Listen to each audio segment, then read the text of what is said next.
ఎలా అపోస్తుల బోధ, సహవాసం, రొట్టె విరుచుట, ప్రార్థన చేయట, ఈ యొక్క అంశముల యందు శ్రద్ధ కలిగే సంఘము క్రీస్తులో ఎదుగుచూ ఉండెను. ఈ అంత్యకాలంలో కూడా నాయన సంఘము నీ యొక్క సన్నిధిలో నీ వాక్యమును బట్టి ఎదగవలసి ఉన్న పరిస్థితుల్లో ఏటేటా సంవత్సరాలు జరుగుతూ ఉంటుండగా మీ కార్యములను నూతనంగా జరిగిస్తూ మీరు అభివృద్ధి పొందిస్తూ వస్తున్న విధానమును బట్టి ప్రియ ప్రభువా, మేము మీకు కృతజ్ఞతగా స్తుతులు చెల్లిస్తూ ఈ కృతజ్ఞత స్తుతి ఆరాధన పండుగలు ఈ 2, 3, 4, 5వ తారీఖు ఆదివారం అందరూ కూడుకొని మీ సన్నిధిలో ప్రభువా నీకు కృతజ్ఞత స్తుతులు చెల్లిస్తూ ఆది సంఘంలో అందరూ కలిసి ఎలా నీకు స్తుతులు అర్పించారు.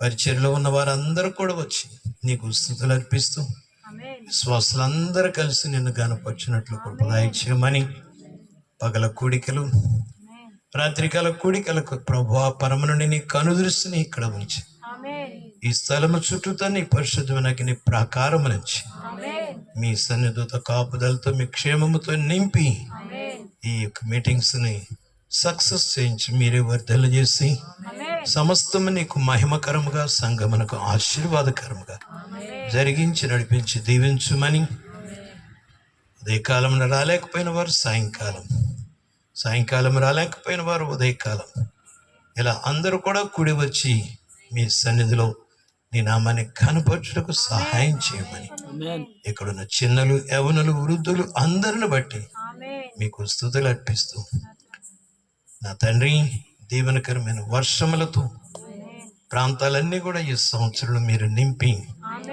నీటి ఎద్దడి లేకుండా రిజర్వాయర్స్ సమృద్ధైన నీటిని నిలవలు దయచేసి, కొరత లేకుండా సహాయమును దయచేసి వాడిని పంటలను మీరు దీవించి మహిమ అన్ని విషయంలో మీకు కృతజ్ఞత స్తుతులు చెల్లిస్తూ ఎలక్షన్ వాతావరణంలో ఆయన నెమ్మదికరంగా, సమాధానకరంగా అన్ని కూడా సక్రమంగా జరిగిస్తూ నా తండ్రి మీ యొక్క నామానికి మహిమ కలిగినట్లు కార్యం నిర్వహించి వర్ధలు చేస్తూ మహింపు ఈ కొడికలో నీకే స్తుతులు చెల్లిస్తూ వాక్యమైన యేసుక్రీస్తు నామమును స్తుతులు అర్పిస్తూ ప్రార్థిస్తూ నీకు అప్పగించడి వేడుకొంచున్నాము తండ్రి.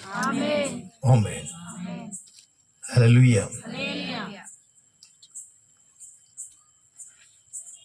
దేవుని యొక్క వాక్యం మనకు సెలవిస్తున్నది.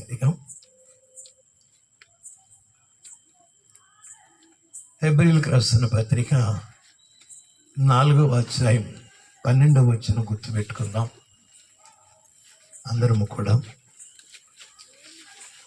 వాక్యాన్ని గౌరవిస్తూ అందరూ లేచి నిలబడినందుకు దేవునికి స్తుతులు చెల్లిస్తూ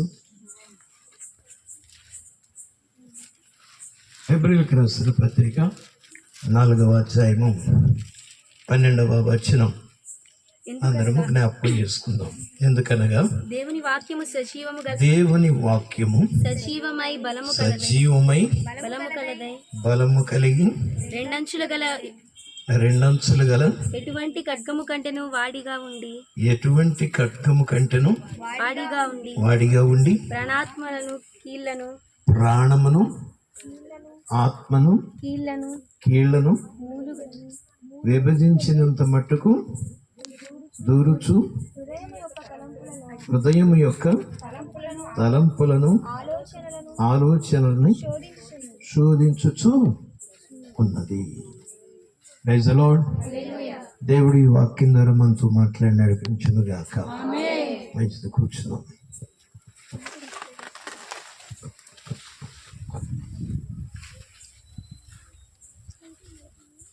తర్వాత వచ్చిన మీరు గ్రహిస్తే ఇక్కడ అంటాడు, మరియు ఆయన దృష్టికి కనపడని సృష్టం అంటూ ఏదియూ లేదు, ఎవనికి లెక్క చెప్పవలసి ఉన్నదో ఆ దేవుని కన్నుల కట ఏది కూడా మరుగై ఉండలేదు. దేవునికి స్తోత్రం చెబుదాం. పరలోకములో ఉన్న దేవునికి ఈ భూలోకములో ఉన్న ప్రతిదీ కూడా ఆయనకి సమస్తము తేటగా ఏమవుతుందంట, కనపడుతుంది.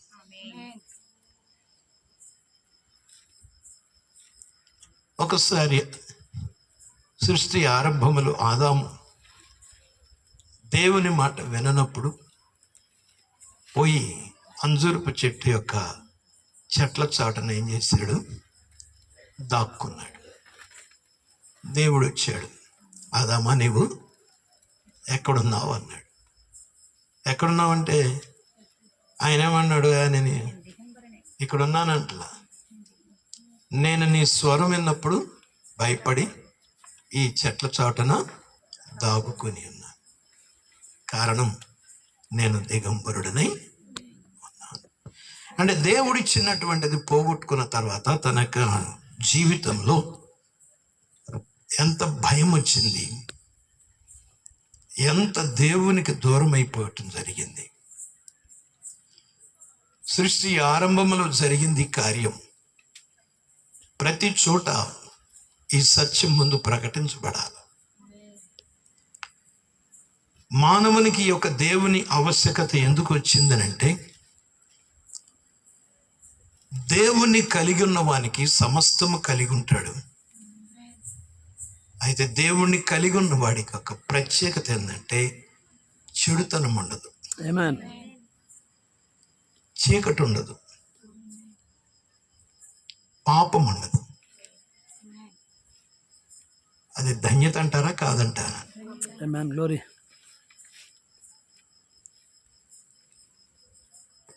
ఈ దేవుణ్ణి కలిగినటువంటి మానవుడు దేవునికి ఏమై ఉన్నాడు అని చూస్తే,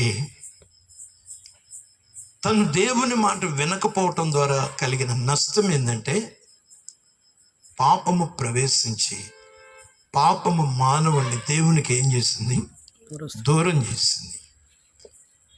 దూరమైపోయిన మానవుడు తాను ఎంతగా దేవుని విషయములు ఫెయిల్ అయిపోయాడంటే, ఈ అన్ని విషయాలు మనకి పరిశుద్ధ బైబిల్ గ్రంథం స్పష్టంగా తెలియచెప్తుంది. ఎవరు అనుదినము దేవుని వాక్యాన్ని చదువుకుంటారో, ఎంతటి వాడైనా సరే, ప్రభువా ఈ వాక్యములోని జ్ఞానము, తెలివివేకం, ఈ వాక్యములో ఉన్న సత్యమును, ఈ వాక్యములో ఉన్న వెలుగు, జీవాన్ని, ఇందులో ఉన్న మర్మాన్ని నీవు నాకు బయలుపరిచి తెలియచెప్పు ప్రభు అని దేవుణ్ణి ఆశ్రయించి అడిగితే, ఎలాంటి వారికైనా సరే, అంటే చదువు సరిగా లేకపోయినా, గొప్ప పాండిత్యం లేకపోయినా, దేవుడు తన యొక్క రాజ్యం మర్మాలు తెలియచెప్పి లేఖనముల యొక్క సత్యాన్ని చెప్పి ఒక అజ్ఞానిని జ్ఞానిగా చేసే ఘనత దేవునిది. ఆమేన్. దేవుణ్ణి కలిగి ఉండనుకున్నా మేము గొప్ప జ్ఞానులం అనుకున్న వాళ్ళని వెర్రి వాళ్ళుగా చేసే ఘనత దేవుంది. అర్థమైంది ఈ మాట మీకు? దేవునికి స్తోత్రం. అయ్యా నాకు ఈ జ్ఞానం చాలదని దేవుడిని ఆశ్రయించితే నిన్ను గొప్ప జ్ఞానిగా చేస్తాడు. నిన్ను ఆశ్రయించేదేముంది, అసలు నేను గొప్ప జ్ఞానిని అని అనుకుంటే అలాంటి జ్ఞానుల్ని వెర్రి వాళ్ళగా చేస్తాడు. అంటే వాళ్ళ జ్ఞానాన్ని వ్యర్థం చేస్తాడు. దేవుని ఆలోచనలకి మానవుని యొక్క ఆలోచనలకి చాలా తేడా ఉంది. అందుకే దేవుడు అంటాడు, మీ తలంపులు వేరు, నా తలంపులు వేరు. అవి ఎంత దూరం అని అంటే, భూమికి ఆకాశము ఎంత ఉన్నతముగా ఉన్నదో, దేవునికి స్తోత్రం. అంటే ఉన్నతంగా నన్ను పైకి చూడగల నాకు ఇది కనిపిస్తుంది. ఎంత దూరం ఉంది? ఒక 50 అడుగులు ఉందా? ఒక 60-70 అడుగులు ఉందా? అది ధాన్యం ఏదో ఉప్పుడు రవ్వ ఏదో తయారు చేయడానికి మిల్లు కదా. ఇది ఎంత కొంచెం దూరం పై తల కొంచెం పైకెత్తితే అంతవరకు. ఇన్ని అడుగులు ఒక 100 అడుగులు 150, 200 అడుగులు ఉంటుంది. మరి ఆకాశము, భూమికి ఆకాశం ఎంత ఎత్తుగా ఉందో మానవుడికి దేవునికి ఉన్న తలంపుల వ్యత్యాసం అంత దూరం ఉందంట. దేవునికి స్తుతి కలుగునుగా. అయితే మానవుడికి దేవుడిచ్చిన కృప ఏందంటే, ఆయన మహోన్నతుడైనప్పటికీ, మహాగణుడైనప్పటికీ, ఉన్నత స్థల నివాసి అయినప్పటికీ, పరిశుద్ధుడైనటువంటి దేవుడు ఆయన సెలవిచ్చే మాట యెషయా 50:15 ఒకటే మాట అంటాడు, నలిగిన హృదయము గనక ఉంది అంటే అలాంటి నలిగిన హృదయము గల వారిని దృఢపరచడానికి వస్తాడు ఆయన. Praise the Lord. ఎందుకంటే విరిగిన హృదయములకు, నలిగిన మనస్సులకు యెహోవా ఆసన్నుడై ఉన్నాడు.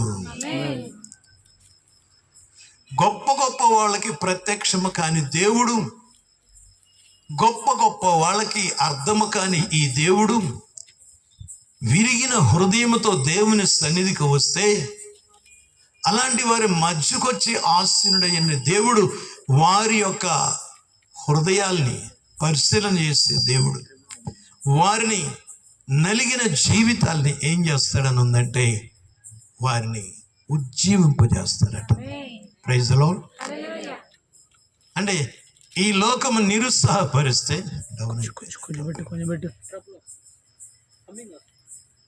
అంటే కరెక్ట్గా పెడితే ఏం కాదు. దేవుని యొక్క సముఖంలో మనము దేవుని యొక్క సన్నిధికి వచ్చి దేవుని ఆశ్రయిస్తే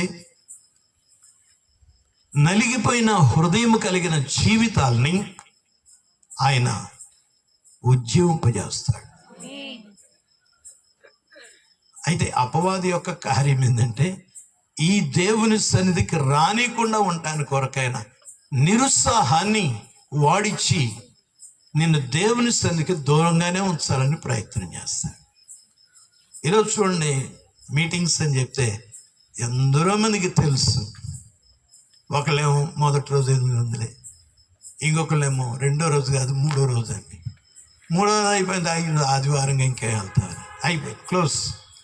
అయితే వాళ్ళకి రావాలని ఆశ ఉంటుంది, పోవాలని ఆశ ఉంటుంది, ఉండాలని ఆశ ఉంటుంది. కానీ వాళ్ళ యొక్క నెగ్లిజెన్స్ ఏం చేస్తుందనంటే, వారి యొక్క తలంపులు ఏం చేస్తుందంటే చిన్నగా డౌన్ చేసి వాళ్ళని పడగొట్టి దేవుని సన్నిధికి రానికుండా చేస్తుంది. చివరికి ఏంటంటే ఏదో ఒక వంక చెప్పి ఇలాగుండి రాలేకపోయామంటారు. ఇంకేం చేయగలుగుతాం?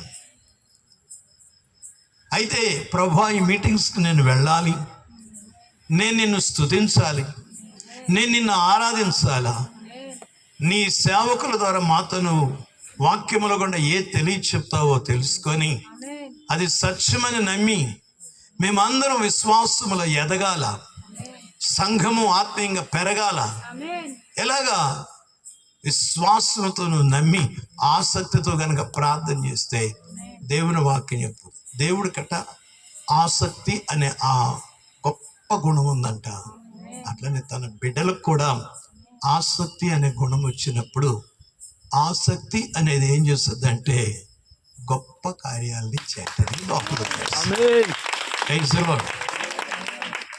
మన జీవితాల్లో జరగని కార్యాలని విశ్వాసము ద్వారా దేవుడు గొప్ప కార్యాలను జరిగించడానికి దోహదం చేస్తాడు. అయితే మనుషుని యొక్క బలహీనత ఏమైపోయిందంటే ఆది మానవుడు తాను చేసిన పొరపాటును బట్టి కొంతమంది ఇప్పుడు కూడా కొన్ని విషయాలు అంగీకరించరు. కానీ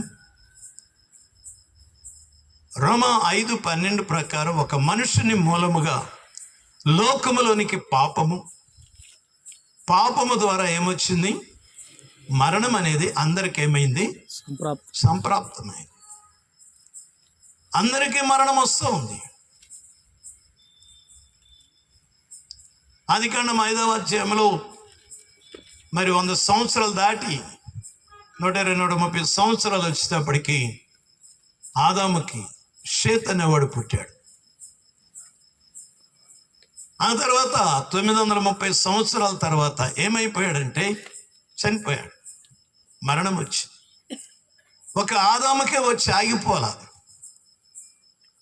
ఆదాము యొక్క సంతానానికి తల్లిదండ్రుల యొక్క ప్రమేయమును బట్టి కలిగినటువంటి సంతానం మొత్తానికి మరణం అనేది సంప్రాప్తమైంది. అంటే అందరిలో కూడా స్ప్రెడ్ అయింది, వ్యాపించింది వ్యాధి. ఏంటి ఆ వ్యాధి అంటే మరణం. ఒకప్పుడు నేను పాపము చేయకుండానట్లు నేను నీ ఎదుట నీ వాక్యము నా హృదయములో ఉంచుకున్నానని చెప్పిన దావీదు తప్పు చేసిన తర్వాత 51 కీర్తన 4లో అయా నీకు విరోధముగా, నీకే విరోధముగా నేను నీ కన్నుల ఎదుట ఏం చేశాను? పాపము చేశాను. అంటే అతను పాపం చేసేటప్పుడు దేవుడు చూడలేదనా? ఎందుకంటే ఇక్కడ మనం చదువుకున్న లేఖన భాగం ఏంటంటే దేవునికి కనబడని సృష్టమంటూ ఏది కూడా లేదు, ఆయన కన్నులకు మరుగైనది ఏదీ లేదు. అంటే దావీదు తాను చేసిన పని మనుషులకు కనపడకపోవచ్చు, ఇంటి వారికి కనపడకపోవచ్చు, పనివారులకు కనపడకపోవచ్చు, బంధువులు స్నేహితులకి తన యొక్క పరివారంకి తెలియకపోవచ్చు. బట్ అందరిని యుద్ధానికి పంపి తను ఒక్కడే చక్కగా ఆనందిస్తున్న సమయం ఎంత దారుణమైన స్థితికి తన జీవితం నడిచిందంటే అది స్టార్ట్ అయిన తర్వాత తన కుటుంబానికి వచ్చిన శ్రమలు అవి మామూలు శ్రమలు కాదు. ప్రపంచంలో ఏ ఒక్క కుటుంబానికి కూడా జరగనంత అవమానం ఆయన కుటుంబానికి జరిగింది. మరి దేవుడు ఎందుకు ఆయన అంత గణపరిచాడు అని అంటే అతనిలో ఉన్న ప్రత్యేకత ఏంటంటే 5వ వచనం 51:5లో కీర్తనలో మనం చూస్తాం, నేను పాపములో పుట్టినవాడని, I'm born in the sin. ఆ యొక్క తల్లి గర్భములోనే, ఇన్ హిస్ మదర్స్ వూంబ్, తల్లి గర్భములోనే ఏమైంది? నా తల్లి నన్ను పాపములోనే గర్భము ధరించి నన్ను కన్నది. కాబట్టి ఈ పాపము వలన ఈ యొక్క శాపకరమైన ఈ యొక్క భ్రష్టత్వమైనటువంటి స్థితికి ఇలాగ వెళ్ళిపోవాల్సి వచ్చిందని యాక్సెప్ట్ చేశాడు, ఆయన ఒప్పుకున్నాడు. అందుకే నాకు ఇప్పుడు శుద్ధ హృదయం కావాలి, నా మనసు నూతన పరచబడాలి, నాకు హృదయంలో శుద్ధి కలిగి రక్షణ పొందినప్పుడు కలిగిన ఆనందం నాకు తిరిగి కలగాల. నా మనస్సు అస్థిరమైపోయింది, ఇప్పుడు దృఢమైన మనస్సు నాకు కావాలి. ఇవన్నీ నీ సన్నిధిలో నాకు అనుగ్రహించు ప్రభు అని పశ్చాత్తాపడుతూ 17వ వచనం అంటాడు, విరిగిన హృదయం నలిగిన మనసు నీకు ఇష్టమైన. ఎందుకంటే దేవుని వాక్యం మోషే 6:6లో చెప్తాడు, నేను బలిని కోరువాడను కాను, నేను కనికరమనే కోరుచున్నాను.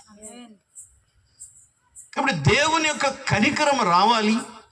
దేవుని కనికరం ఆయన జీవితాన్ని మార్చాల. దానికి సూత్రం ఏంటంటే దేవుని తట్టు తిరిగి మారు మనసు పొందాలి. ఏదో పొట్టేలు ఇస్తే, ఏదైనా ఒక కోడిని ఇస్తే దేవుడు సంతోషిస్తాడు. ప్రజలు అలాగ అనుకున్నారు, కానీ అది ఎందుకు ప్రవేశపెట్టాడని తెలుసుకోలేకపోయారు. ఇప్పుడు తీసుకున్న లేఖన భాగం యొక్క సత్యంలోకి వద్దాం.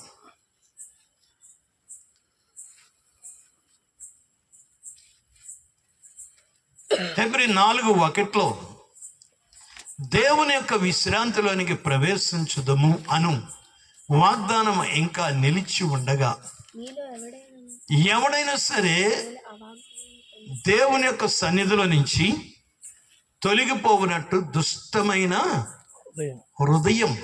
ఏ హృదయం? దుష్టమైన హృదయం.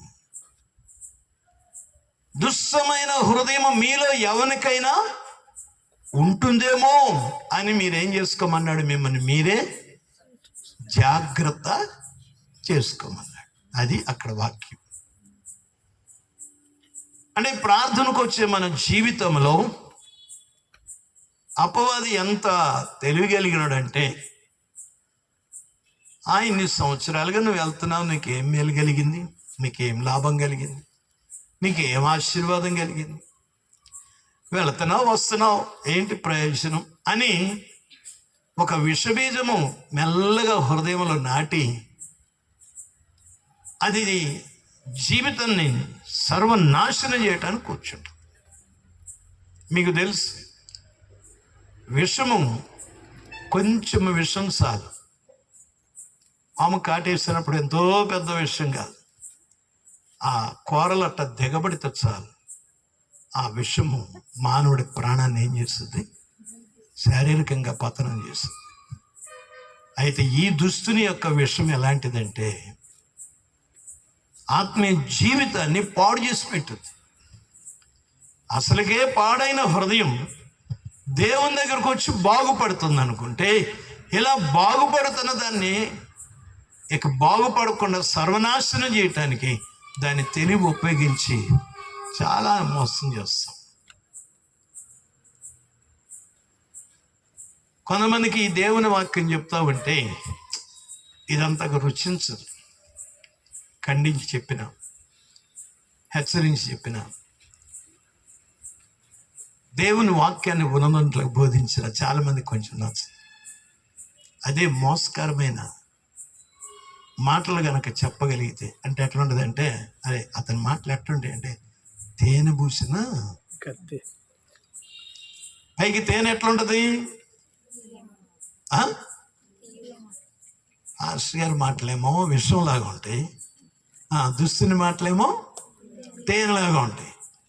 మనుషులు దేన్ని ఇష్టపడతారు? మాకెందుకండి ఈ విషయం, తేనె ఎంత బాగుంది. ఎందుకంటే దుష్టుడు నాటే విషబీజం యొక్క ప్రవర్తన వాడు పైకి తేనెలాగా ఉంటుంది వాడు మాట. అవ్వనంది, ఏంటి మీ దేవుడు ఎట్లా అన్నాడా?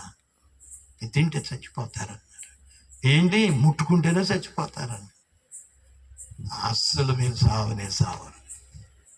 ఆ మాట ఎలాగొచ్చేసిందో చూడండి, ఎంత తేడా వచ్చింది. దేవుడు తినుదినమన నీవు చస్తావు అని అంటే నువ్వు చావనే చావవు అని. ఆ మాట పలికిన తోడనే చూచుటకు అది రమ్యమైందిగా కనపడింది.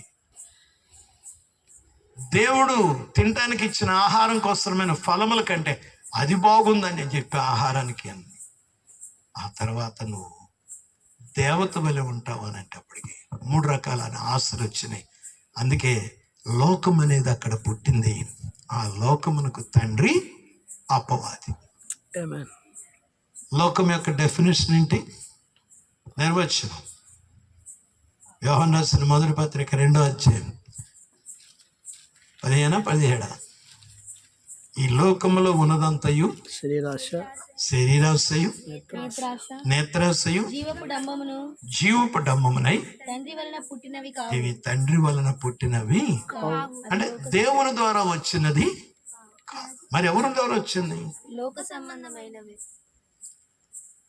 ఈ మానవుడికి శరీరంలో పుట్టే కోరికలు, కంటికి వచ్చే ఆ నేత్రంతో చూసేద్దాం అందరు కలిగాయి ఆ యొక్క ఆనందం.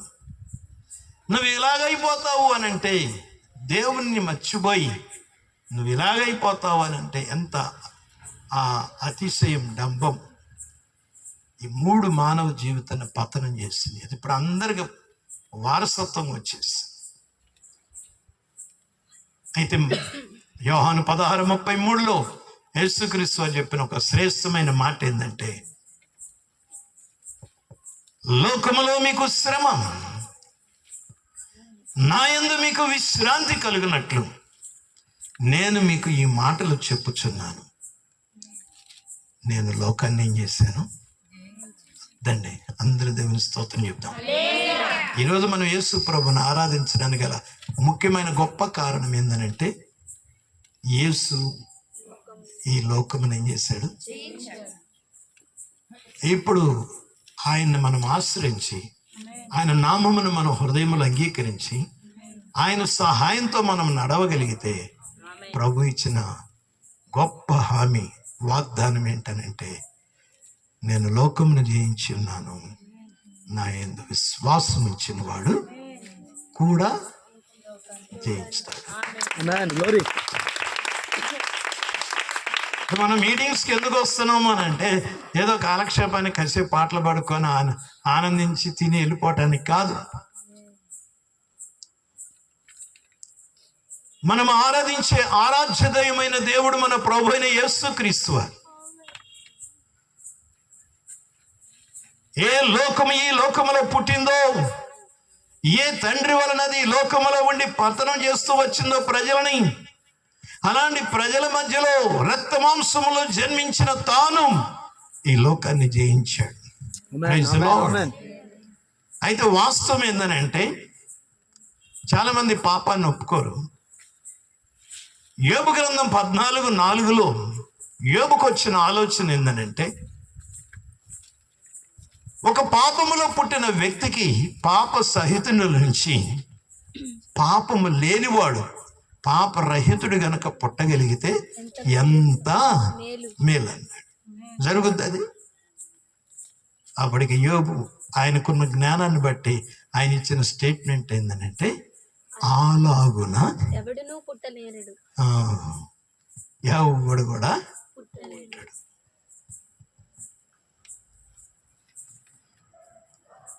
కానీ యెషయా ప్రవచించాడు 7:14 దేవుడు తాను ఒక సూచన చూపిస్తాడు. ఏంటో సూచన అంటే, కన్యక గర్భవతి కుమారుని కంటుంది.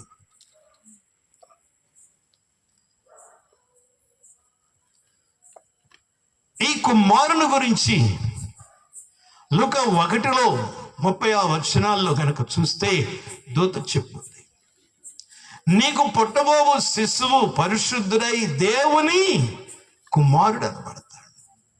అయితే నీవు గర్భమును ధరించింది. ఎందుకంటే ఆమె అంటుంది, నేను పురుషుణ్ణి ఎరగని దాన్ని. అయితే గాబ్రియల్తో చెప్తుంది, నీవు గర్భమును ధరించింది. ఎలా జరిగిందంటే, సర్వోన్నతుని యొక్క శక్తి వచ్చి నిన్ను ఆవరించి కమ్మినప్పుడు పరిశుద్ధాత్మ వలన నీవు గర్భమును ధరించావు. అందరూ సంతోషిస్తే తల్లిదండ్రుల యొక్క కలయిక ద్వారా పుట్టిన వాడికి పాపం అనేది సంప్రాప్తమైతే, వానికి పాపము సంక్రమిస్తే, అది దావీదు కూడా ఒప్పుకుంటే, ఇక్కడ వాక్యం ఏం చెప్తుందంటే, కన్యక పరిశుద్ధాత్మ వలన గర్భమును ధరించినప్పుడు ఆ యొక్క పుట్టిన శిశువు పరిశుద్ధుడై దేవునికి కుమారుడని రుజువు చేయబడతాడని తెలియచెప్పబడ్డాడు. ఆయన యేసు, ఆయన తన ప్రజలని వారి పాపముల నుంచి ఆయనే విడిపించి రక్షించిన కారణము ఆయన పాపము లేనివాడిగా. దేవునికి స్తోత్రం. ఒక పాపములో ఉన్న వ్యక్తి పాపములో ఉన్న వారిని రక్షించలేడు. పాపములో లేని వ్యక్తి మాత్రమే పాపరహితుడు పాపములో ఉన్న వ్యక్తిని రక్షించగలుగుతాడు. అందుకే ఆ వాక్యం, ఆదియందు వాక్యం ఉండినని యోహాను 1 చెప్పబడిన మాట, ఆ వాక్యమే యోహాను 1:14 శరీరధారి అయి ఈ లోకమునకు వచ్చి కృపా సత్య సంపూర్ణుడిగా మన మధ్య నివసించెను. ఆమేన్. దేవుని యొక్క నివాసము నరుల మధ్య ఉండదు, బట్ దేవుని యొక్క నివాసము నరుల మధ్యకు వచ్చి నివాసము చేసింది. ఇది దేవుని యొక్క వాక్యం. అసాధ్యములైనవన్నీ కూడా దేవునికి సమస్తము సాధ్యమై, నరులకి అందని జ్ఞానము, ఆయన అనంత జ్ఞానే అయిన దేవుడు. అందుకని మీ తలంపులు వేరు, నా తలంపులు వేరన్నాడు. ఇప్పుడు ఈ వాక్యాన్ని గురించి చెప్తున్నాడు. ఉన్న సమయాన్ని బట్టి నేను కొద్ది మాటలే చెప్తాను, మరలా రేపు ఇదే వాక్యం కంటిన్యూషన్ చెప్తాను దేవుని సన్నిధిలో.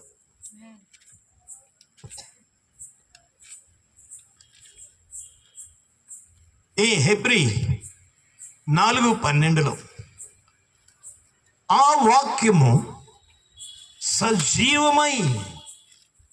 సజీవమైనది అని అంటే ఎల్లప్పుడూ నిలిచి ఉండేది. Praise the Lord. ఎందుకంటే ఆకాశము గతించిపోద్ది, భూమి గతించిపోద్ది, కానీ నా మాటలు గతింపవన్నాడు. ఈయన సజీవమై బలము కలిగినదై. దేవుని వాక్యం ఎలాంటిదంట? సజీవమైనదై బలము కలిగినదై. మన ఖడ్గాలకి ఒకవైపు పదునుంటే దేవుని వాక్య ఖడ్గం శరీరముకు ఆత్మకు రెంటికి పనిచేస్తుంది. దేవునికి స్తోత్రం. 2 అంచుల ఖడ్గము ఎంత పదునో ఇది దానికంటే మించిన పదును. Praise the lord. 2 అంచులు గల ఎటువంటి ఖడ్గము కంటేనో వాడి అయి ఉండి. ఇప్పుడు చూడండి, మనకేముంది? బతుకున్నాం కాబట్టి చెప్తాం. వాక్య ప్రకారం ఏముంది? ప్రాణం ఉంది. బ్రతుకున్నాం కాబట్టి శరీరం ఎలాగుందో లోపలేముంది? ఆత్మ ఉంది. మంచిది. ఈ శరీరము లోపల ఉన్న ఆత్మ 2 కలిసి ఉండడానికి ప్రాణం. ఇప్పుడు ప్రాణమును ఆత్మయు, ఇప్పుడు కీళ్ళు అంటే శరీరంలోకి వచ్చేస్తున్నాయి. ఈ జాయింట్స్ ఏమంటారు? ఎముకలు ఏమంటారు? బోన్స్. ఈ ఎముకలు ఏమంటది? మళ్ళా ఎముకల మాంసం ఎప్పుడు తెలియలేదా? ఎముకలు ఎప్పుడు చూడలేదా? లోపల ఏమంటది? మూలుగు వేరు, ఎంత వ్యత్యాసం ఉంది మాటల్లో. ప్రొనౌన్సియేషన్లోనే చాలా తేడా ఉంది. ములుగు అనేది కూడా ఉంది ఇంకోటి.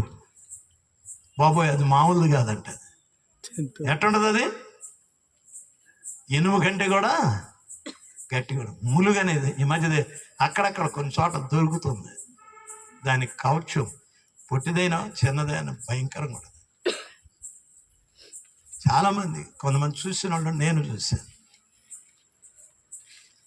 అయితే మనకి మూలుగ గురించి, ఎముకల్లో ఉన్న ఒక్కోసారి మనకి కాళ్ళ జాయింట్స్లో నొప్పి పుట్టినప్పుడు అబ్బా ఈ బాధ తట్టుకోలేకపోతాను, అమ్మో ఒకటే పోటు.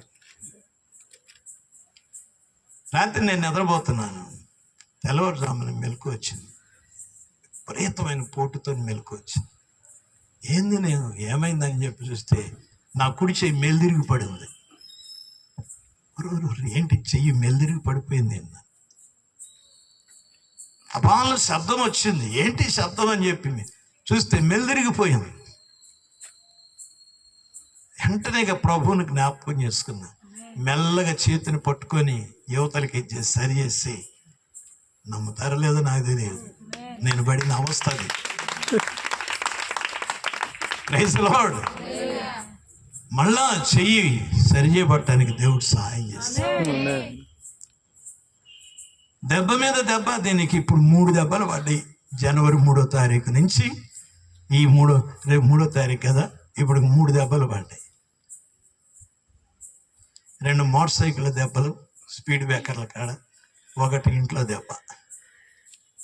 మామూలు దెబ్బలు కాదు, అన్నీ ఈ చేతి మీదనే పడుతున్నాయి. ఓహో, దేవుని స్తోత్రం. అయితే ఇలాంటివన్నీ ఇలా జరుగుతున్నాయి అంటే బాగా అన్నప్పి బాధ, శ్రమ వేసినప్పుడు వా ఏంటి బాధ, ఏంటి శ్రమ. అయితే పైకి బాగున్నా అంతరంగం లోపల ఉన్న బాధ, నొప్పి, శ్రమం అనేది తెలియదు కదా. అయితే దేవుని వాక్యం ఏం చెప్తుందంటే, నీ కీళ్ళు మూలుగా ఎంతవరకు అయితే ఉందో అంతవరకు విభజించుకుంటూ వెళ్ళి, విభజించినంత మట్టుకు దూరుచు వెళ్ళి. దేవునికి స్తోత్రం. ఇంతకుముందు మనకి ఎప్పుడన్నా గట్టిగా దెబ్బ తగిలితే ఎక్స్రే అనే మాట విన్నాం. ఎక్స్రే పైన కొద్ది కాలానికి ఏమిన్నాం? స్కానింగ్ విన్నాం. ఈ స్కానింగ్లో కూడా ఇప్పుడు ఏమొచ్చినాయి? ఐఆర్ఎం అంటే ఎంఆర్ఐ డాక్టర్ గారి దగ్గర పోగానే తలకి దెబ్బ తగిలిందంటే బీపీ పెరిగిందంటే కళ్ళు తిరుగుతున్నాయంటే కింద పడ్డానండి. అయితే ఒకసారి ఎంఆర్ఐ స్కాన్ తీపించాలి. మామూలు స్కాన్ 1000-2000 అయిపోతే అది 10,000 గిట్టుతుంది దగ్గర దగ్గరగా. డాక్టర్ గారి ఫీజు, మందులన్నీ ఇంతవరకు వెళ్ళిపోయింది మానవుని యొక్క జీవితంలో. గర్భంలో ఏముందో కూడా స్కాన్ చేసి తెలుసుకోగలిగే కెపాసిటీకి వచ్చాం. అయితే ఎన్ని ఉన్నా కానీ ఒక వాస్తవం ఏంటంటే ఈ దేవుని వాక్యానికి ఉన్న పవర్ ఎలాంటిది అని అంటే వీటన్నిటిని కూడా విభజించినంత మట్టుకు దూరుచు. ఇప్పుడు చదవాలి అసలు మాట. హృదయము యొక్క తలంపులు. చూడండి, మెదడు తలంపులేమో, ఇక్కడ హృదయ తలంపులని రాశాడు. దేవునికి స్తోత్రం. మనకి ఆలోచనలన్నీ ఎక్కడొస్తుంటాయి ఏమో, హృదయంలో నుండి వస్తాయో, మెదడులో నుంచి వస్తాయో, మనసులో నుంచి వస్తాయో, ఎక్కడి నుంచి వస్తాయో. చాలా మంది అంటూ ఉంటారు, వీడికి ఎక్కడి నుంచి బుద్ధి ఉందండి నీ బుద్ధి, నీ మనం ఎక్కడ పుట్టిందో మొత్తానికి అంటే మనిషికి అది అందల. కానీ వాక్యం ఏం చెప్తుంది? హెబ్రీ గ్రంథకర్త ఏమని చెప్తున్నాడంటే హృదయము యొక్క తలంపులని ఆలోచనలు సైతము విభజించినంత మట్టుకు దూరుచు. అంటే ఇప్పుడు నాకు ఇన్నర్లో నేను ఏదన్నా ఒక ఆలోచన కలిగి ఉన్నాను అంటే మీకెవరు తెలియదు, నేనేమనుకుంటూ వచ్చానో మీకు తెలియదు, కానీ ఒక ఆయనకి తెలుస్తుంది. ఆయన ఇప్పుడు మనం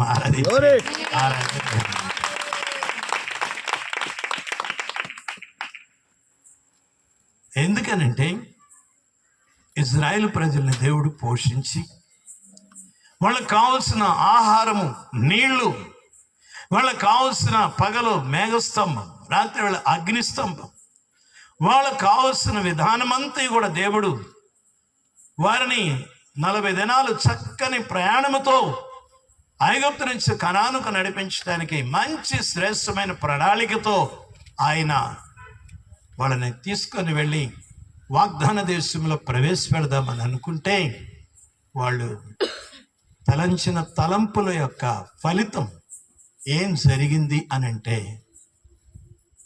దినానికి 1 సంవత్సరం చొప్పున 40 దినాలు ఎంతగా పొడిగించబడ్డాయి? 40 సంవత్సరాలు.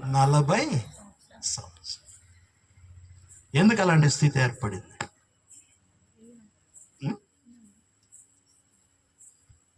మనం గమనించాలి. ఇజ్రాయేల్ ప్రజలకి ఎందుకు దేవుడు తన పిల్లల్ని, సామాన్యంగా చూడండి, మనం పిల్లలు నడవలేకపోతే వెంటనే ఏం చేస్తాం? వాళ్ళని ఎత్తుకొని సంకన ఎత్తుకుంటాం, భుజాల మీదకి ఎత్తుకుంటాం, నెత్తినెక్కించుకుంటాం, ఎక్కడైనా వాళ్ళని చక్కగా ఎత్తుకుంటాం చేతులతో. దేవుడు ఆ వాగ్దానం కూడా జ్ఞాపకం చేశాడు. ఒకని తల్లి వాణిని ఆదరించేటట్లు. ఎవరికొందండి ఈ గొప్పతనం? తల్లికి కూడా కోపం వచ్చిందంటే పాలు తాగుతున్న పసిపిల్లలు ఎంతసేపు ఇసురు కొట్టుద్ది. అదేందమ్మా పాలు తల్లిని ఎంతసేపు, నేను ఇప్పుడు నాకేం పనుల పాటలు ఏం లే, కన్నది నువ్వే కదా, అంటే మాత్రం నేను పొద్దుస్తావా నాకు ఇదే పని. అంటే మనుషులకి కొంచెం కోపం ఎక్కువ, సహనం తక్కువ. అంటే అసహనం, ఆగ్రహం ఎక్కువ, తట్టుకోలేదు. మనిషికి ఎంత ఇసురు కొడితే మరి దేవుడు కోపం వస్తే ఏంటండి? అయితే దీని విషయం దేవుడు ద్వితీయోపదేశకాండ 8వ అధ్యాయం మొదటి 2-3 వచనాల్లో తెలియ చెప్తాడు. మీ అందరూ తెలుసు. ఈ అరణ్యములో మిమ్మల్ని ఇంతగా అభివృద్ధి కలుగు చేస్తూ వచ్చిన దేవుడు ఎందుకు ఇలాగా ఎన్ని సంవత్సరాలు నడిపించాడు అని అంటే ఆయన మిమ్మల్ని పోషిస్తూనే ఆయన మీ హృదయములో ఏమున్నదో తెలుసుకోవటానికి. ఆమేన్. Praise the lord. మీ హృదయములో ఏముంది? అది తెలుసుకోవటానికి ఈ సంవత్సర కాలాలన్నీ కూడా ఇలా నడిపించానంట. ఆమేన్. దేవునికి స్తోత్రం. గ్లోరీ. ఎందుకంటే సంఖ్యాకాండం 24లో వాళ్ళు ఏమంటారంటే, మేము ఈ ప్రాంతానికి వచ్చాం, మేము ఇక్కడికి వచ్చిన తర్వాత మాకు తినటానికి ఆహారం లేదు, త్రాగటానికి నీళ్లు లేవు, అదేదో ఇస్తావు, అదేం పెద్ద రుచి కలిగింది కాదు, పాడు చవిసారములు లేని ఈ అన్నం ఆహారం పెడుతున్నాం అసహ్యం. అని సంఖ్యాకాండం 21వ అధ్యాయంలో వాళ్ళు పలికిన పలుకులు దేవుడు వింటానే ఉంటాడు. అప్పుడు జరిగిన వాస్తవం ఏంటి చెప్పండి మీరే. అక్కడ జరిగిన వాస్తవం ఏంటి? దేవుడు వాళ్ళకి ఆహారం ఇచ్చి, నీళ్ళు ఇచ్చి, అంత మన్నా ఇచ్చి అంతగా పోషిస్తూ ఉంటే వాళ్ళని ఏం చేశారంటే వాళ్ళు దేవునిపై తిరుగుబాటు చేశారు. మాకు ఇక్కడ ఏమి లేవన్నారు. ఏమి లేవండి వాళ్ళకి. బండను కొడితే నీళ్ళు ఇవ్వలేదా? దేవదూతలు తినే మన్నా ఆహారం ఇవ్వలేదా? ఆమేన్. మధ్య మధ్యలోనంట కూరాకులు, ఆ తర్వాత ఉల్లిగడ్డలు. ఈ మధ్య కాలంలో షుగర్ పేషెంట్లకి మామూలు దోసకాయల కంటే ఏ దోసకాయలు బాగుంటాయి? ఓ దేవునికి స్తోత్రం. వాళ్ళకి దేవుడట ఎన్ని సమృద్ధికి ఇస్తే వాళ్ళు అన్నారట, ఎప్పుడు చూసినా మాకు ఇయ్యనా? ఎందుకంటే మనం మార్గంలో పోతా ఉంటే ఒక్కొక్కసారి మనకి పంటలు కలిగిన పొలాల్లో కనుక చూస్తే కొన్ని కొన్ని పంటలు మనకు కనిపిస్తుంటాయి. ప్రత్యేకమైనవి ఎన్నో మనకు కనిపిస్తాయి.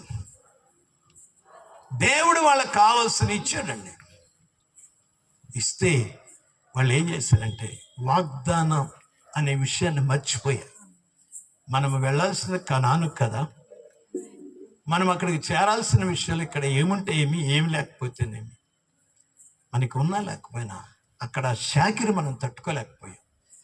దేవుడు గొప్ప కార్యం చేసి మనల్ని విడిపించాడు. అక్కడ ఇంత గొప్ప కార్యములు చేస్తున్న దేవుని బట్టి మనం సంతోషంతో సాగిపోదాం, ఆ యొక్క నిరీక్షణతో వాగ్దాన దేశానికి వెళ్ళిపోదాం అనే ఆలోచనకు రావాల్సిన దానికి బదులు వాళ్ళు నాయకుని మీద, అంటే సేవకుని మీద, దేవుని మీద సనగటం మొదలుపెట్టారు.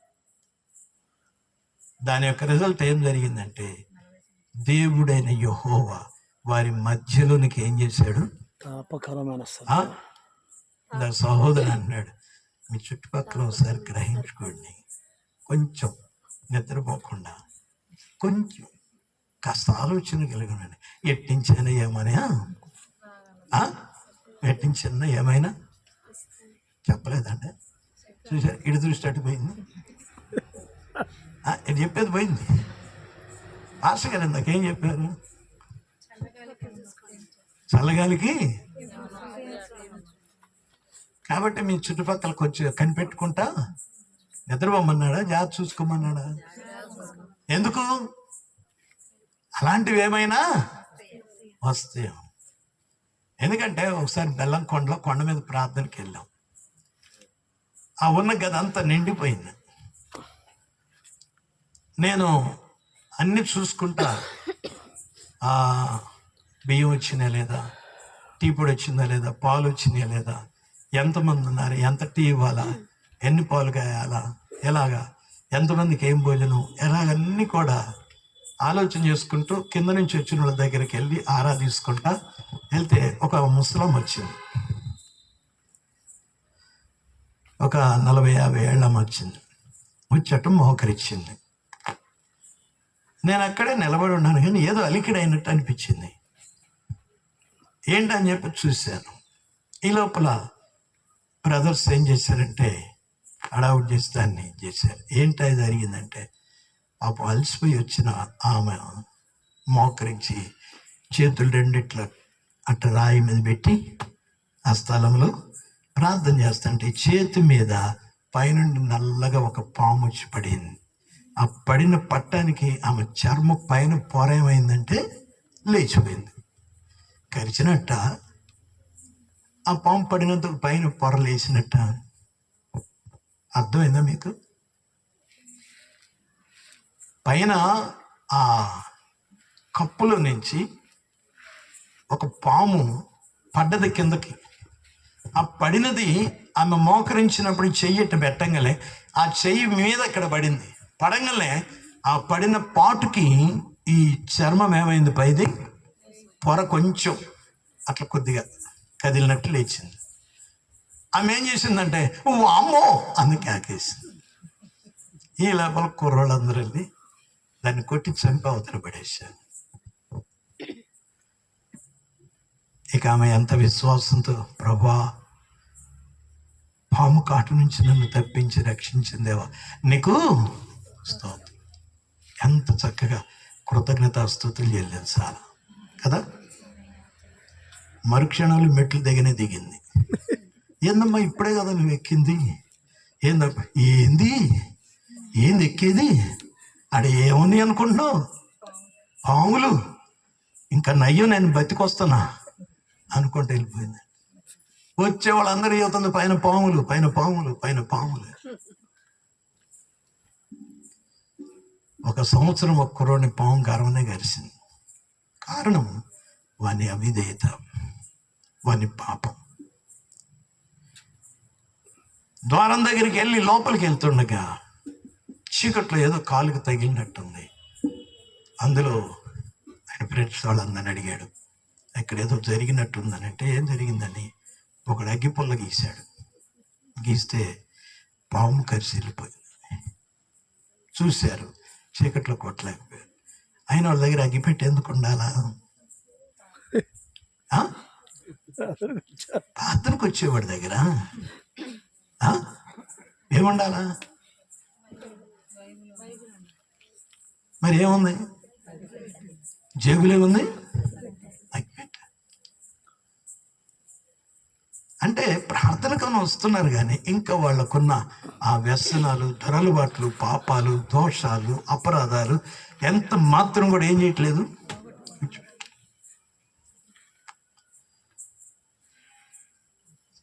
ఆ పాము కరిచిన వ్యక్తికి ఒక గ్రామం వెళ్ళినప్పుడు దేహశుద్ధి చేశారు. దేహశుద్ధి అనే మాట మనం ఎప్పుడు వింటాం చెప్పండి? పేపర్లో చెప్పాలా? దేహశుద్ధి చేశారంట. అంటే దేహానికి శుద్ధి కోల్పోతే శుద్ధి కలుగు చేశారంట. ఎందుకు మీరే చెప్పాలా? దేహశుద్ధి ఎందుకు చేశారు? అర్థం కాలా మీకు? హృదయంలో శుద్ధి కోల్పోయి చూసే చూపులకి భార్య కనపడల, భార్య స్థానంలో వేరే వేరే వాళ్ళు కనిపించారు. అందుకని మరి అబ్బాయి నీ కంటికి దోషం తగిలింది, ఈ దోషం పోవాలంటే నీ దేహానికి శుద్ధ ఆచారం చేయాలి, శుద్ధీకరణ ఆచారం చేసి పెట్టారు. మగోళ్ళు చేస్తే పర్లేదు, ఎవరు చూశారు? అరే మగోళ్ళు కొడితే ఏదో పోనీలు అనుకోవచ్చు, ఆడవాళ్ళు కొడితే చెప్పులు తీసుకొని అది శుద్ధి కార్యక్రమం. అంత దూరమైన మార్పు వచ్చిందా మానవుడికి? బుద్ధి మారని మానవుడి యొక్క జీవితానికి దేవుడు మాత్రమే మార్చగలుగుతాడు. Praise God. సామెతల గ్రంథం 4వ అధ్యాయం 20వ వచనంలో మీ అందరూ తెలుసు. నేను మెచ్యూర్ ఫంక్షన్స్లో పిల్లల చేత చదివిస్తూ ఉంటాను. 18 నుంచి చివరి వచనం దాకా. అందులో ఒక శ్రేష్టమైన మాట ఏమని రాస్తారంటే, నీ హృదయములో నుండి జీవధారలు బయటికి వెళ్ళును గనక నీ హృదయమును అన్నింటికంటే భద్రముగా. ఇప్పుడు చదవండి మరొకసారి. సామెతల గ్రంథం 4వ అధ్యాయము 20వ వచనం. నా కుమారుడా నా మాటను ఆలకింపుము, నా వాక్యములకు నీ చెవి ఒగ్గుము. నీ కన్నుల ఎదుట నుండి వాటిని తొలగిపోనీయకుము, నీ హృదయమందు వాటిని భద్రము చేసుకొనుము. దొరికిన వారికి అవి జీవమును, వారి సర్వ శరీరమునకు ఆరోగ్యమును ఇచ్చును. ఉదయం సరి చేసుకుంటే శరీరానికి ఏమొచ్చుద్దంట? తర్వాత నీ హృదయములో నుండి జీవదారులు బయలుదేరు. అందరూ చెప్పాలి ఈ మాట. హృదయములో నుండి ఏం బయలుదేరతాయి? జీవదారులు. సైన్స్ వాడి దగ్గర పోతే ఏం బయలుదేరతాయి అంటే, అయ్యా చెడు రక్తమేమో పలానా రక్తనాళంలో గుండె వచ్చింది. సిరలా చెప్పాలా, దమనలా? సైన్స్ స్టూడెంట్స్ ఎవరు లేరా? 10th లోపలే చెప్తారు. దమనులు, సిరలు. దమనులు ఏ రక్తం? ఎప్పుడు చదువుకున్నది. ఇప్పుడు నేను ఏం చెప్పేదండి? అయ్యా, నీ దేహంలో ప్రవహించే రక్తములో మంచి రక్తము వెళ్ళి చెడు రక్తం వస్తుంది కనుక ఈ ట్రాన్స్ఫర్ జరుగుతా ఉన్న సమయంలో నీ హృదయం ఎలాగుంటది అని గుండె నిర్మాణం అంతా చెప్తారు. అయితే గుండె నిర్మాణం కాదు ఇక్కడ హృదయాన్ని గురించి చెప్తున్నాడు. నీ ఆలోచనలకు స్థానమైనది, నీ తలంపులకు స్థానమైనది. అక్కడ నీకు ఏం పుడుతుంది? ఇక్కడ మనకి చెడు రక్తం వచ్చి మంచి రక్తంగా మారుతుంది, మంచి రక్తం వెళ్ళి చెడు రక్తంగా మారుతుంది. అయితే మానవుడు బతుకుతున్నాడు. దేవునికి స్తోత్రం. ఈ యొక్క శ్వాస పీల్చుకోవటం ద్వారా జరిగే ఆక్సిజన్లో మానవుడు ఆక్సిజన్ పీల్చుకున్నాడు. ఏం వదులుతున్నాడు? ఒక్కోసారి చర్చిలో ఎవడు కూర్చోకుండా చేసి పారేస్తారు మనవాళ్ళు. అయితే కార్బన్ డైఆక్సైడ్ మనకి చెట్లన్నీ ఉన్నాయంట. సైన్స్ ఎంత చక్కగా చెప్పుంది చూడండి. సైన్స్ ఏం చెప్పింది? మనం వదిలిపెట్టిన కార్బన్ డైఆక్సైడ్ మొత్తం అవి పీల్చుకుంటాయి అంట. మరి సృష్టిలో దేవుడు ఎంత బ్యాలెన్స్ చేశారండి. అవి ఆక్సిజన్ రిలీజ్ చేస్తాయి అంట. మరి అవి గొప్ప, మనం గొప్ప? చెప్పండి. అది వదిలే ఆక్సిజన్ పీల్చుకొని మనం బతుకుతున్నాం. మనల్ని బతికించడానికి అది అంత చక్కని ఆయువుని పంపిస్తూ ఉంది. ఏ సైన్స్. అయితే మించిన జ్ఞానము దేవునిది. సమస్తాన్ని కలుగు చేసిన దేవుడు ఇక్కడ మాట్లాడుతున్నాడు. నీ హృదయమును ఏమన్నాడు? నీ హృదయము లో నుండి జీవధారలు, అంటే నీ హృదయముల నుంచి జీవపు ధారలు ప్రవహిస్తాయి. అలాంటి జీవపు ధారలు నీ హృదయంలో నుండి ప్రవహించాలి గనక అలాంటి నీ హృదయాన్ని ఏం చేయమంటుంది? భద్రంగా. హృదయాన్ని ఎంతమంది భద్రంగా కాపాడుకున్నారు? ఇది కొంచెం ఇబ్బందికరంగా ఉంటుంది మెసేజ్. దీన్ని కొంచెం డెప్త్లో మనం ఆలోచన చేయాలి. వాక్యం అదే. ఇక్కడ వాక్యం ఏం చెప్తుంది? నీ హృదయము అన్నిటికంటే కూడా ఏం చేసుకోమని చెప్తుంది? భద్రంగా ఉంచుకో. ఎందుకంటే ఈ హృదయంలో నుండి జీవపు ధారలు బయటికి వెళ్ళిపో. దేవునికి స్తోత్ర. ఎంత గొప్ప ఇదండి. 7:37 యోహానులో చెప్తాడు యేసుక్రీస్తు. ఆ పండుగలో అంచెదినమందు ఆ యొక్క ఎత్తైన స్థలంలో నిలిచి యేసు చెప్పిన ఒకే ఒక్క మాట ఏంటంటే, ఎవడైనా సరే, యోహాను 7:37, దప్పిక కొని ఉంటే నా యొద్దకు రావాలి. పాప క్యాన్ తీసుకొని చక్కగా నీళ్ళు అందిస్తుంది. ఒకళ్ళ గ్లాస్తో తాగుతున్నారు, ఒకళ్ళ క్యాన్తో తాగుతున్నారు. మంచిది, దప్పిక ఎందుకు తాగుతున్నాం? కానీ యేసుప్రభు అంటున్నాడు, ఎవడైనా నువ్వు దప్పికుంటే నా ఎదుకు రావాలంటే అందరూ యేసుప్రభు దగ్గరికే పోవాలంట. ఏంటి? ఎందుకు? ఆయన ఏం చెప్తున్నానంటే, ఎవడైనా దప్పిక కొనిటే నా యొద్దకు రావాలను. ఆ తర్వాత ఏమన్నాడు? నా యందు విశ్వాసం ఉంచువాడు ఎవడు, నా యందు విశ్వాసం ఉంచువాడు ఎవడు లేఖనము చెప్పినట్లు కడుపులో నుండి జీవజల నదులు పారును. చూడండి, అక్కడేమో హృదయములో నుండి జీవ ధారలు అన్నాడు. ఇప్పుడు యేసయ్య అన్నాడు కడుపులో నుండి జీవజల నదులు. కడుపులో నుండి ఏమి రావాలంట? జీవపు, మాటలతో కూడా జీవజల నదులు ప్రవహించాలంట. దేవునికి స్తోత్రం. ఏదైనా ఒక్క పాయ స్టార్ట్ అయితే, ఒక నది స్టార్ట్ అయితే 4 పాయలుగా మొత్తం చీలిపోయి మొత్తాన్ని కూడా మంచి ఫలవంతమైన దానిగా మార్చేస్తుంది. దేవునికి స్తోత్రం.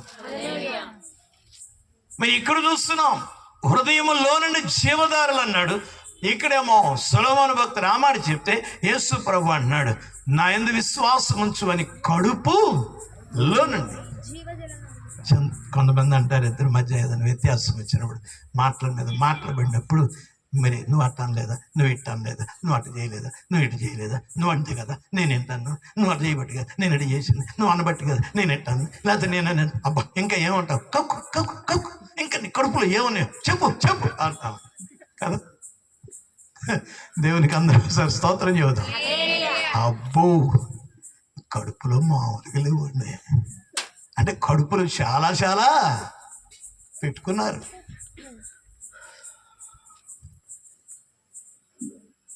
నీ కడుపులో నుండి ఏం రావాలి, ఏం రావాలి? జీవజల నదులు ప్రవహించాలి.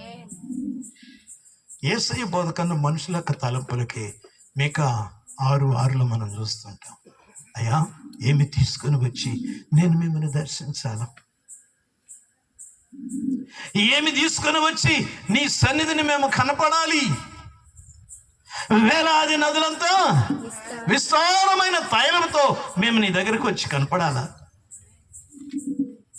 లేక ఏడాది కోడెలను వేలాది పొట్టేళ్లను తీసుకొని వచ్చి నిన్ను దర్శించాలా? పోనీ నా గర్భఫలమును నీకు ఇస్తే చాలునా?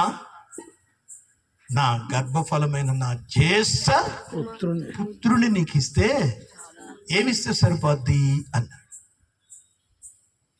ఏమిస్తే సరిపోద్ది? 8 ఒకే మాట చెప్తున్నాడు. ఓ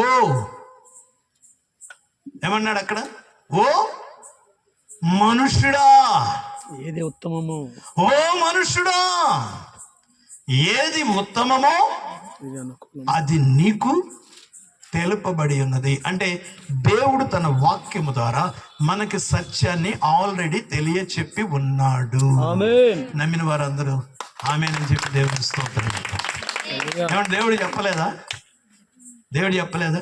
నీ దేవుడినైన యెహోవాను నేనే, నేను తప్ప వేరొక దేవుడు నీకు. మరి రకరకాల వాటిని పూజించుకొని మతాచారాలను బట్టి పూజలు చేసుకొని మేము పరలోకానికి పోతామంటే పరలోకానికి అన్ని మార్గాలు ఉన్నాయా? యేసయ్య ఒకే మార్గం చెప్పాడు, నేనే మార్గం, నేనే సత్యం, నేనే జీవం, నా ద్వారానే తప్ప తండ్రి వద్దకు ఎవడును ఎక్కి రాడు. యేసు ప్రభువుని నీ హృదయంలో చేర్చుకోనకుండా నువ్వు చచ్చిపోతే నీ ఆత్మ ఎట్టి పరిస్థితిలో దేవుని రాజ్యంలోనికి ప్రవేశింప నేరతో పరలోకానికి ఎక్కి పోతు తీర్పు కొరకు ఎదురు చూడ. ఈ సత్యాలన్నీ ఎవరు చెప్పారు మనకి? ఈ వాక్యమే మనకు బోధించింది. Praise the lord. దేవుని వాక్యం మనకి స్పష్టంగా తెలియచెప్పింది. ఏ సత్యములైతే మనము తెలుసుకోవచ్చునో ఆ యొక్క సత్యముల గురించి దేవుడు మాట్లాడుతూ వచ్చాడు. నీ కడుపులో చేదు ఉండకూడదు, నీ కడుపులో ద్వేషం ఉండకూడదు, నీ కడుపులో ఇతరులని అసహించుకునే స్థితి ఉండకూడదు. నీలో ప్రేమ ఉండాలా, నువ్వు ప్రేమించే తత్వం కలిగి ఉండాలి. ఎందుకంటే మన దేవుడు ప్రేమయ్య ఉన్నాడు. మన అంతరంగముల నుంచి ప్రేమ రావాలి. అందుకే అంటాడు ఇక్కడ, ఓ మనుషుడా ఏది ఉత్తమమో నీకు తెలియచెప్పబడి ఉంది.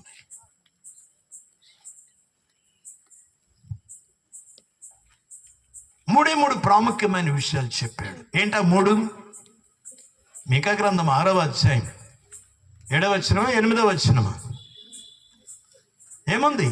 మనుష్యుడా ఏది ఉత్తమమో అది నీకు తెలియజేయబడి ఉన్నది. న్యాయముగా నడుచుకొనుటయు. ఏందట? న్యాయముగా నడుచుకొను. అందరు చెప్పాలా? అందరు చెప్పాలా?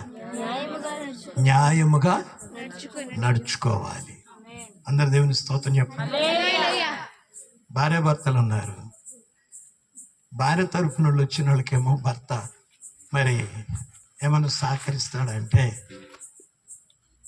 భర్త తరఫున వచ్చిన వాళ్ళకి భార్య ఏమైనా సహకరిస్తుందా అని అంటే, ఈ రోజుల్లో ఎవరన్నా వాళ్ళ ఇంటికి ఆతిథ్యానికి వచ్చారనుకోండి, ఏమో వాళ్ళు నీ తరఫున వచ్చింది, నా తరఫున ఏదనంటే నువ్వు చూసుకో, కావాలంటే బో హోటల్ లాగే తెచ్చుకో, నేను మాత్రం ఇప్పటికిప్పుడే చేయమని వాళ్ళ ముందు నన్ను అంటే జాగ్రత్త, వాళ్ళ ముందు నేను నోరు తెరిస్తే నీ పరువు ఉండదు, జాగ్రత్త. అది న్యాయం, పెళ్లి చేసుకున్నప్పుడు ప్రమాణం కదా. బాప్తీసం తీసుకునేటప్పుడు మనం ఏంటో అపోస్తలుల బోధ వింటావా? ఎస్. దేవుని బిడ్డలతో సహవాసం కలిగి ఉంటావా? దేవునితో సహవాసం కలిగి ఎస్. రొట్టె విరిచే విషయంలో క్రమంగా ఉంటే ఎస్. ప్రార్థనలో ఎడతెక్కుంటావు ఎస్. అయిపోయిన తర్వాత ఏంటమ్మా ప్రార్థనకు రాలేదు, బాప్తీసం తీసుకో మునుపు బాగొచ్చేవే, ఇప్పుడేందంటే భలే పనేలా తీసుకున్నాక ఇంకేం వచ్చేది? న్యాయమా? న్యాయమా? నెలకోసారి వస్తే న్యాయమా? సంవత్సరానికి పండగకోసారి వస్తే న్యాయమా? దేవుని విషయంలో దేవుని వాక్యము నీకు ఏం చెప్పిందో ప్రతి విషయములో నీవు న్యాయముగా నడుచుకోవాలి. ఈరోజు చాలా మంది తిట్టుకున్నారు, టీచర్స్, ఉద్యోగస్తులు, ప్రభుత్వాలు. ఎందుకయ్యానంటే మాకు ఇంతకుముందు ఉన్న ప్రభుత్వం బాగుంది, మేము ఏ టైంకి పోయినా ఏ రోజు పోయినా ఒక లీవ్ లెటర్ పడేసిన ఒక సంతకం పెట్టిన మమ్మల్ని అనేవాడే లేవు. ఈయనేంది వచ్చిన కాడి నుంచి ఆ ఉద్యోగస్తులకు బయోమెట్రిక్ అంట, ఆ మెట్రిక్ చదువుకోవాలంట, ఈ మెట్రిక్ చదువుకోవాలంట. వీళ్ళు ఇప్పుడు టీచర్స్ కూడా మెట్రిక్కే చదవాలంట. దేవునికి స్తోత్రం. ఏ మెట్రిక్? బయోమెట్రిక్ అంటే ఏంది? అది వస్తామంటే బియ్యం అని పెద్ద వ్యాన్ కనిపించింది. ఏందనంటే కోటా బియ్యం ఇస్తున్నాను అంటే పోయి ఇంతకుముందు మామూలుగా కార్డు చూపిస్తే బియ్యం ఇచ్చేవాళ్ళు, ఇప్పుడు కార్డు చూపించిన బియ్యం ఇయ్యరు. మరి ఏం చేయాలా? ఏ మెట్రిక్? అదే ప్రతి దానికి ఏముండాలా? టీచర్స్కి, ఉద్యోగస్తులకి, ప్రతి వాళ్ళకి. ఒక్కోసారి హాస్పిటల్కి పోతాం చెకప్కి, అక్కడ నిలబడ్డాం అనుకోండి, కొంచెం పక్క వస్తారంట. ఏమైంది, ఎవరు ఉండారు అంటే మీరు పక్క వస్తే మా పని మేము చేసుకొని పోతాం. ఎందుకండి ఏముందండి ఇక్కడ, మీరు ఇటు వస్తాను. అప్పుడు ఏంటంటే గోడ మీద ఒకటి ఉంటుంది పచ్చగా వెలుగుతా, వాళ్ళు దాని మీద ఏలు పెట్టు. అరే ఏంటి, ఎక్కడ చూసినా ఏమున్నాయి? కంపౌండర్లకి, పని వాళ్ళకి వచ్చేటప్పుడు ఏలేయాలా, పోయేటప్పుడు ఏలగొట్టాలి. దేవునికి స్తోత్రం. ఇప్పుడు జనాలకి ఏమైపోయింది? తెప్పలైపోయింది. ఇది న్యాయం అంటారా, అన్యాయం అంటారా? ఆలోచనలు పడ్డారు. ఏమండి, పిల్లోడు టయానికి రాకపోతే ఫైన్ వేసావు, టీచర్ గారు టయానికి రాకపోతే మరి ఆమెకెవరు వాళ్ళ ఫైను? వాళ్ళు ఎప్పుడైనా రావచ్చు, పాస్టర్ గారు ఎప్పుడైనా రావచ్చు కదా. ఇప్పుడు అన్ని చోట్ల చర్చిలు పాస్టర్ గారు ముందు ఉండాలా, సంఘం ఏమో అనుకుంటా. ఏళ్ళ మొదలు పోయి ఈ బయోమెట్రిక్ పెడితే చర్చిలో, కొన్ని చర్చిల్లో టోకెన్ సిస్టమ్ ఉంటుంది, ఈ నెంబర్ నుంచి ఈ నెంబర్ దాకా ఈ టైం. ఆ టైం అయిపోగానే ఏం చేస్తారు? Door close. ఇక లోపల పోవటం లేదు, లోపల బయటికి ఆరాధన అయిపోయినాక. న్యాయమా అన్యాయమా చెప్పండి? తెలియదు. మంచి మాట చెప్తారు. ఎవరా మాట అన్నది? అనలేదా? నేను అన్నానైతే. న్యాయంగా నడుచుకోవటం అంటే మన డ్యూటీ ప్రకారం మనం డ్యూటీ చేయాల్సిందే. కూలికి పోతున్నాం, 8ంటికి చేలు దిగాల, సాయంకాలం ఎన్నో వాళ్ళు చెప్పిన టైంకి దిగాల. నేను కాదు, స్టైల్గా మధ్యాహ్నం నా ఇష్టం వచ్చిన టైంలో పోతానంటే యజమానుడు రానిస్తాడు నేను లోపలికి? చెప్పాలి. ఇక్కడ నీతి ఉంది, మీకు తెలిసింది. యజమానుడు మమ్మల్ని రానియడండో. మరి అన్యాయంగా నడుచుకుంటూ కుటుంబం పట్ల, సంఘం పట్ల, ఇతరుల పట్ల, దేవుని పట్ల ఎక్కడ నువ్వు అన్యాయంగా నడుచుకుంటావో, ఇలాంటి అన్యాయంగా నడుచుకునే నిన్ను దేవుడు పరలోకానికి ఎట్ట తీసుకుపోతాడు? అర్థమైంది ఇప్పుడు మీకు? Praise the Lord. ఈ బయోమెట్రిక్ వెంటబెట్టి అందరు తిట్టుకొని చెడుక్కున్నారు. ఇది లేకపోతే ఎవడు ఇష్టం అది. ఇక్కడ ప్రభుత్వానికి కళ్ళు కప్పచ్చు, యజమానులు కళ్ళు కప్పచ్చు, మనుషుల కళ్ళు కప్పచ్చు, కానీ వాక్యం ఏం చెప్తుందంటే దేవుని కన్నులకు మరుగైన సృష్టం అంటే ఏదీ లేదు. ఆయనకి అన్నీ కూడా స్పష్టంగా ఏమవుతున్నాయి, కనబడుతున్నాయి. ఆయనకి స్పష్టంగా కనబడేటప్పుడు మనుషులు ఏమనుకున్నారు, అవి దేవుడికి తెలియదా? పైకి అనుకున్నాయి మనకు తెలుస్తున్నాయి, కానీ ఇప్పుడు లోపల అనుకున్నాయి గురించే వాక్యం మనకు బోధిస్తుంది. ఈ వాక్యాన్ని నువ్వు అర్థం చేసుకుంటే వాక్యం ఎంత స్పష్టంగా చెప్తుందో నువ్వు అర్థం చేసుకో. న్యాయముగా నడుచుకొనుటయు. దేవుని కోరిక ఏంటంటే, ఆదాము తప్పు చేసిన తనకు ఒక చర్మపు చొక్కా ఇచ్చాడు, తన భార్యకి ఇచ్చాడు, వెళ్ళిపోయి పొలం పని చేసుకోండి అని. ఆ పొలమును ఎట్లా సేద్యం చేయాలో మొత్తం చెప్పి, నీ చెమటను కాచి పంట తిను అని చెప్పాడు. అమ్మ, నువ్వు చేయాల్సిన పని ఏంటంటే, అవ్వ నీకు గర్భమును ధరింపజేస్తాను, ఆ గర్భము ఫలించినప్పుడు వేదంతోనే పిల్లలను కన్నా. అయితే ఇప్పుడేం చేస్తాను తెలుసా, నీకున్న గర్భ ప్రయాసమును నేను మిక్కిలి హెచ్చించాడు. అప్పుడు నువ్వు ఎంత హెచ్చిస్తే నాకేంది, ఆ డాక్టర్ గారి దగ్గర పోతే మంచి రోజు చూసుకొని రమ్మని చెప్పింది. ఆ మంచి రోజు శుభగడియలు చూసుకొని పోతే పోసుకోక ఒక సొరుగు పుట్టించి, ఇక అసలు నీకు ఏమీ తెలియకుండా నొప్పులు లేకుండా పిల్లలు కానీ, బైబిల్లో కూడా ఉంది నొప్పులు లేకుండా పిల్లలు కానీ. దేవునికి స్తోత్రం. ఏమన్నా జాగ్రత్త. మనుషులు ఇట్లా అలవాటు అయిపోయారు తమ శారీరక బలహీనతలను బట్టి.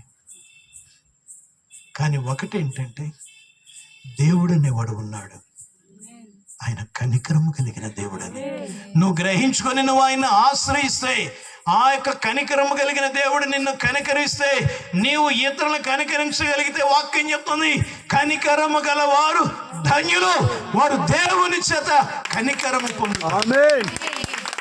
దేవుని కనికరము నీ మీదకి వచ్చిందంటే, దేవుడు ఏమంటాడంటే, ఒక గుడ్డోడు రోడ్డు పక్కన కేకలు పెడుతున్నాడు, ఎవరో చెప్పారు యేసు ఆ మార్గాన్ని వెళ్తున్నాడు. ఆయన అన్నాడు, ఓ దావీదు కుమారుడా నన్ను కనికరించాయనంటే, వీళ్ళు అన్నారు శిష్యులు, నేను పెద్ద కేకలేసన్నా, ఆయన యేసు ఈ మార్గాన్ని వెళ్తున్నాడు, జాగ్రత్త, అరవడానికి లేదు, నువ్వు నమ్ముసుకో, అది ఆడు ఇంకా ఎక్కువ చేస్తున్నాడు. అంటే వీళ్ళు వాడి నోరు ముప్పించారు, కానీ వాని హృదయంలో ఉన్న కేక యేసుకి వినపడినది.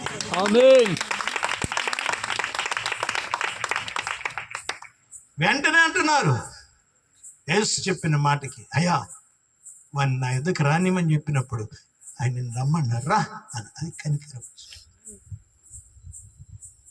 నేను నీకేం చేయకూడుతున్నాను, అయ్యా నేను దృష్టి పొందాలనుకున్నాను, అట్లయితే నీ నమ్మకం చొప్పున నీకు కలుగును గాక. అంటే నమ్మకం ఒక గుడ్డివాని కన్నులు తెరిచినది. Praise the lord.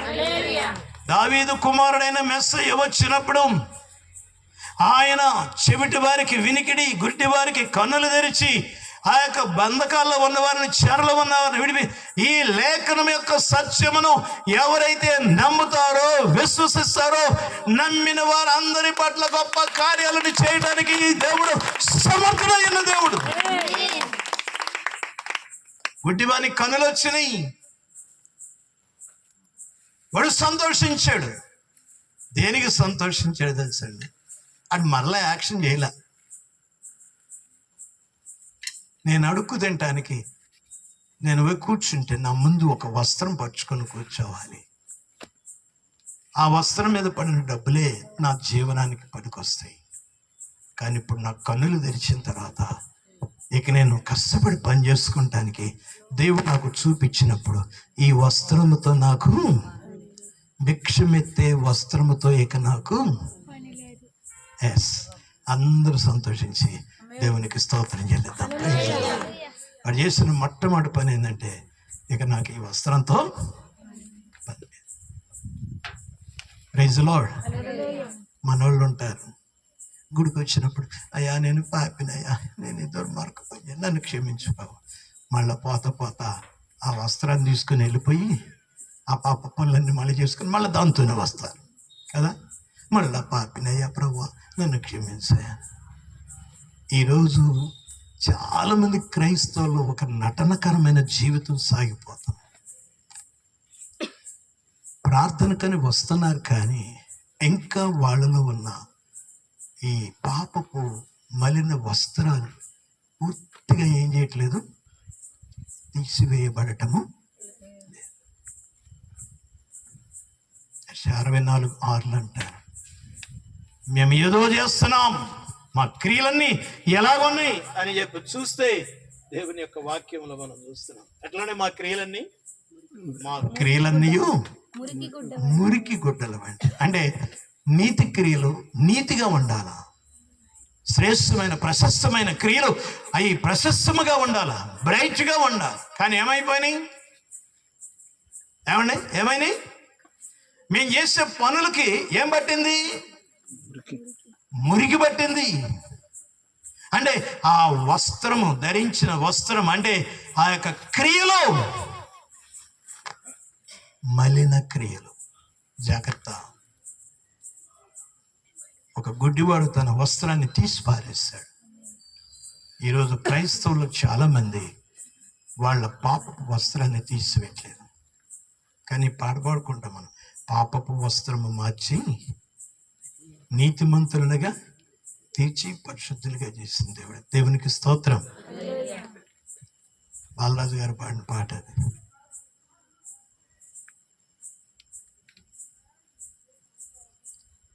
అయితే మన జీవితంలో దేవుని వాక్యం ఏం చెప్తుందంటే, నీవు కనికరమును ప్రేమించడం నేర్చుకో, క్షమించడం నేర్చుకో. దేవుడు నిన్ను క్షమించాడు, నీవు ఇతరులను క్షమించడం. మూడోది ఒక మంచి హెచ్చరిక, ఈ మేక 6లో 3వ మాట ఏంటంటే, దీన మనస్సు కలిగి నీ దేవుని ఎదుట ప్రవర్తించు. అందరు దేవుని స్తోత్రం చెప్పండి. ఎట్లా? ఏదో కొంతమంది తలకాయ ఉంచినట్టుగా నటిస్తారు, దొంగ చూపు చూస్తూ ఉంటారు. అది ఎప్పుడైపోద్ది, భోజనం ఎప్పుడు పెడతారు అని చూస్తాం. ఏ మనసు అది? దీని మనసు, దొంగ మనసు అంట, చెడ్డ మనసు. అంటే దేవుని సన్నిధిలో నేను, అందుకే యెషయా 57:10 చెప్పింది, నేను దీన